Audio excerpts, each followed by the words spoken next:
मेरा नाम है आकाश और आज हम बात करने वाले हैं कुछ स्टडीज के बारे में जो कि स्टॉक मार्केट पार्टिसिपेंट को आना ही चाहिए, जिसके बिना आपका कोई काम नहीं हो सकता। जो कि है टेक्निकल एनालिसिस, फंडामेंटल एनालिसिस और जो डाटा रहते हैं उसको एक्सेल सीट में ले जाके वहां पर इसका स्टैटिस्टिकल ऑर्डर में इसका एनालिसिस करना पड़ता है। तो ये तीनों के कॉम्बिनेशन में आपको जो डिसीजन मेकिंग है बहुत अच्छा हो जाता है, जिसके कारण कि आपको यहाँ पर वेल्थ क्रिएशन का एक बहुत बड़ा अपॉर्चुनिटी या ट्रेड करने का बहुत बढ़िया अपॉर्चुनिटी मिल जाता है। तो यहाँ पर हम आज प्रिसाइसली टेक्निकल एनालिसिस के बारे में बात करने वाले हैं, जहाँ पर कि हम बात करेंगे टेक्निकल एनालिसिस होता क्या है, यहाँ पर यूज क्या होता है टेक्निकल एनालिसिस के स्टॉक मार्केट में, और यहाँ पर हम बात करेंगे कि इस टेक्निकल एनालिसिस को करने के लिए हमें किन किन टूल्स और वेबसाइट की जरूरत पड़ता है उसके बारे में, और यहाँ पर हम बात करेंगे आखिर में कि इसके बेनिफिट्स क्या हैं और इसके नुकसान क्या है उसके बारे में।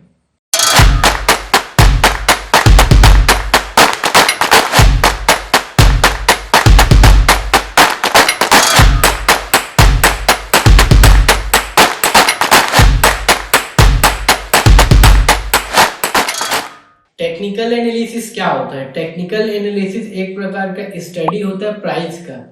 अब ये जो प्राइस है कोई भी एसेट क्लास का रहता है, यानी कि चाहे वो गोल्ड का प्राइस हो, चाहे वो किसी भी स्टॉक का जैसे कि रिलायंस इंडस्ट्री का या इन्फोसिस का कोई भी कंपनी का जो प्राइस है उसको एनालाइज किया जाता है, जिसको कि कई तरीके से एनालाइज करके हम स्टडी करते हैं और यहाँ पर कई सारी चीज़ें उपयोग में आती हैं और प्योरली प्राइस की स्टडी को कहा जाता है टेक्निकल एनालिसिस।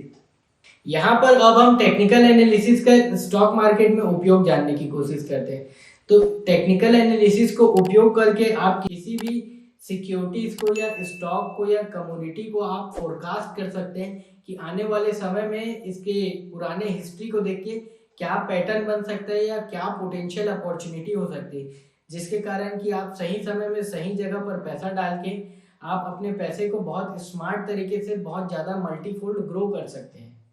और यहाँ पर ये जो टेक्निकल एनालिसिस है ये एक प्रकार से इन्फॉर्म डिसीजन लेने के लिए हेल्प करता है किसी भी एनालिस्ट को या किसी भी इन्वेस्टमेंट मैनेजमेंट कंपनी को या कोई भी उस व्यक्ति को जो स्टॉक मार्केट में या उस एसेट में पैसा डाल रहा है। यहाँ पर अब हम जानने वाले हैं टूल्स के बारे में। टूल्स यानी कि ऐसे प्रकार की चीज़ें होती जो कि हमें प्राइस को स्टडी करने में जो है ज़्यादातर बेनिफिट पहुँचाती है, यानी कि हम इसे उपयोग करके प्राइस को बहुत अच्छी तरीके से हम प्रीड कर सकते हैं। जैसे कि आप देख पा रहे होंगे यहाँ पर ट्रेंड लाइन है, एरो है, रे है, information line, extended line, trend angle, horizontal line, regression. यहाँ पर आप देख सकते हैं Fibonacci retracement, Fibonacci time zone, Gann square, Fibonacci retracement, कई सारे आइकॉन्स हैं, कई सारी लेबल्स हैं जिसको कि आप उपयोग करके बहुत अच्छी तरीके से यहाँ पर चीज़ों को जो है प्रिडिक्ट करने या प्राइस को प्रिडिक्ट करने में आपको जो है बहुत ज़्यादा हेल्प करता है। और यहाँ पर सोने में सुहागा ये जो है इंडिकेटर कर देते हैं। इस इंडिकेटर को आप अपने प्राइस में लगाते हैं तो यहाँ पर जो बेनिफिट है आपको बहुत अच्छा मिलता है, क्योंकि यहाँ पर इंडिकेटर को इस तरीके से कई सारे इंडिकेटर को डिज़ाइन किया गया है कि वो आपको जो है प्राइस में बहुत अच्छे प्रकार के डिसीजन मेकिंग आइडियाज दे सकें। जैसा कि हमने बात किया कि टूल्स, तो इस टूल से हम क्या है प्राइस को फोरकास्ट कर सकते हैं और प्राइस के बारे में ज़्यादा इन्फॉर्म डिसीजन मेकिंग कर सकते हैं। तो यहाँ पर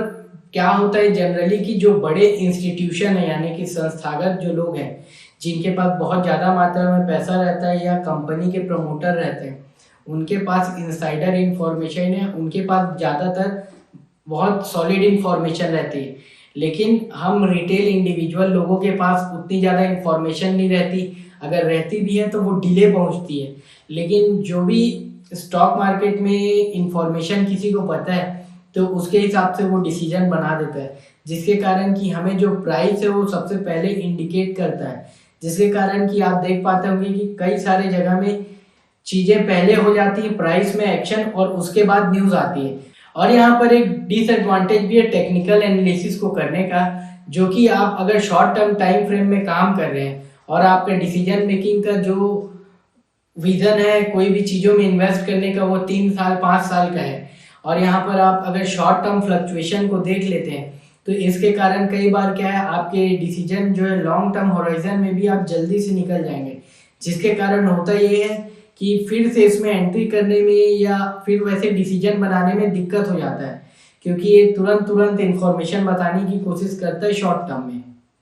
लॉन्ग टर्म करे तो ये अच्छा है। तो आज के लिए बस इतना ही दोस्तों, और टेक्निकल एनालिसिस के बारे में जानने के लिए हमारे चैनल दबंग एनालिस्ट को लाइक, सब्सक्राइब एंड शेयर करें। धन्यवाद।